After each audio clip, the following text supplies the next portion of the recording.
One of the turning points of human history actually began in February of 1071, literally 950 years ago.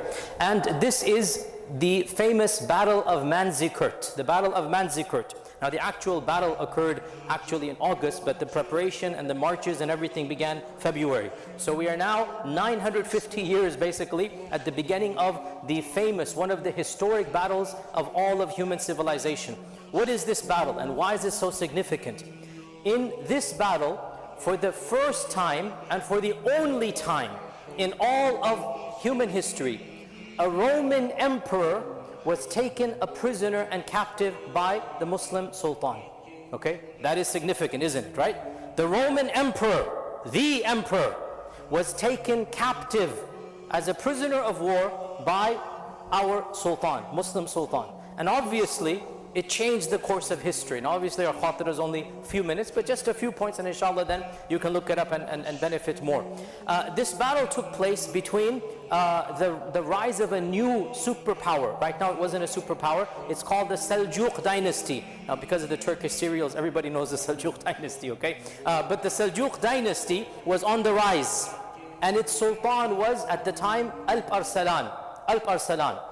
And alp-arslan was the one who began the expansion out of Central Asia into what is now called Turkey, okay? After the Atrak, after the Turks. When they invaded, it wasn't called Turkey because the Turks came there, obviously. It was called Anatolia, okay? So they entered Anatolia, and the Roman emperor, his name was Romanos IV. Romanos IV.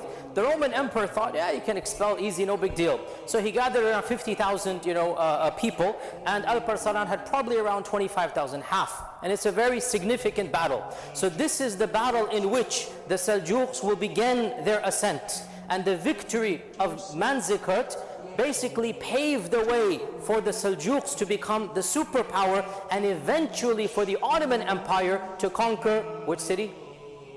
Constantinople. In which year? In which year?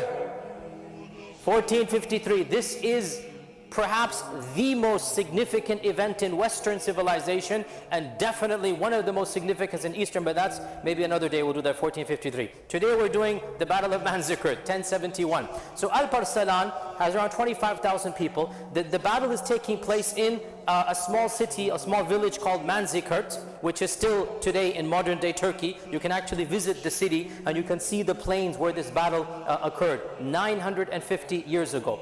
Long story short, Alp-Arslan was a military genius, and the strategy was so beautiful and yet so simple. He stationed his troops in the form of a crescent, not because the crescent is an Islamic shape, because it is a military tactic. He knew he had fewer people, so he became like the moon, the crescent.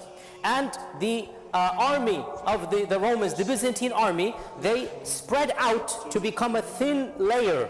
And long story short, the crescent kept on expanding, so the army kept on diluting. Okay, so he's making the crescent go larger and larger, and the Roman army is then diluting to fight the troops.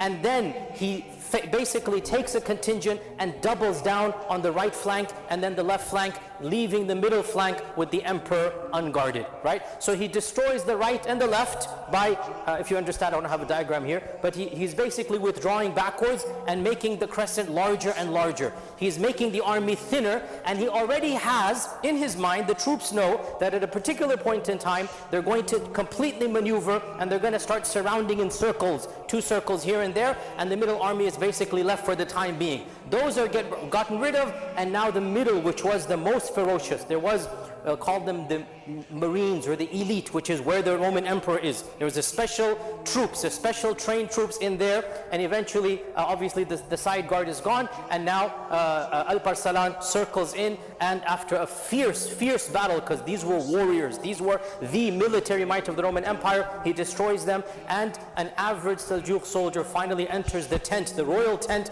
and there is the Roman emperor Romanos IV, an average private, the lowest level. He captures him and he brings him to Alp-Arslan. The only time in all of human civilization and history that a Roman emperor is taken prisoner by the Muslim Sultan.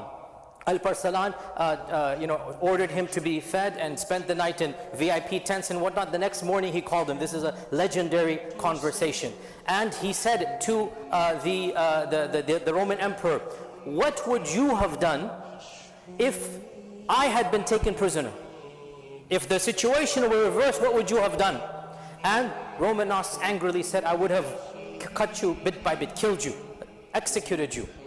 And Alp-arslan said, as for me, then our Prophet Jesus has taught us to be merciful and kind. He's giving him da'wah. Our Prophet, meaning he's also my Prophet, our Prophet Jesus has taught us to be merciful and kind. And as for me, I shall let you go and gift you and return you to your kingdom. Although he did take a ransom, that's also the case. He took a ransom and he took conditions as well. No more invasion, this and that. So he got the treaty he needed, but he did not harm a hair on his body. He actually gave him fine garments, fine clothes, gifted him, and sent him back to Constantinople. Eventually he's going to become Istanbul. Sent him back to Constantinople. But that event was so demeaning to the Byzantines, to the Romans, that they basically did a coup d'etat. They got rid of him, they threw him in jail, they killed their own Romanos emperor, and then civil war began amongst them. And of course this paved the way eventually for 400 years later for Istanbul to be conquered, because obviously the Seljuks now had a base in what would become Turkey. So this is the beginning of that series of conquest, and we are now in the 950th year. Beautiful point to learn, and inshallah with this we are done.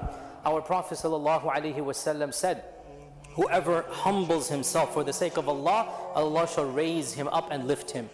Alp-arslan could, without any problem, have executed or done something. He's the prisoner, and it's the way of the world. Nobody would have said anything, but he is learning from the akhlaq of our Prophet ﷺ when he conquered Mecca.